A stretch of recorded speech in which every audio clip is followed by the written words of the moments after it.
अरे शफी भाई क्यों परेशान बैठे हो?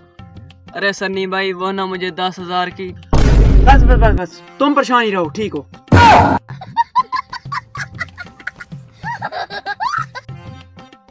अरे बेवकूफ इंसान, मैं तुम्हें अच्छा और ईमानदार दोस्त समझता था और मुझे यकीन था कि तुम ही मुझे मुश्किल से निकालोगे। अरे तुम ही बेवकूफ निकले, तुमने ही मुझे धोखा दे दिया है। हाँ, ये किधर गया? हेलो। अरे बेवकूफ इंसान, इधर आओ, जल्दी आओ।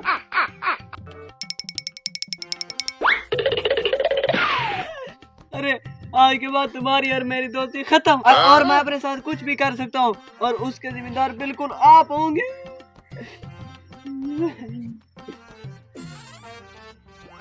अरे यार, इसको तो जरा सा भी असर नहीं हुआ, इतना सा भी नहीं हुआ इसको सर। अब मैं इस पे नजर रखूंगा। एक तो पता नहीं ये दोस्त भी कहाँ चला गया। अरे अरे वो आ रहा है, मैं अपनी एक्टिंग पकड़ता हूँ। एक तो मैं अपने दोस्तों से तंग हूँ, ऊपर से ये मुसीबतें पता नहीं कहाँ से आ जाती, मेरी अब तो हेल्प नहीं करते यार। अरे मैं आज मरूंगा, जरूर मरूंगा, मैं आज मरूंगा, मरूंगा, मैं जरूर मरूंगा।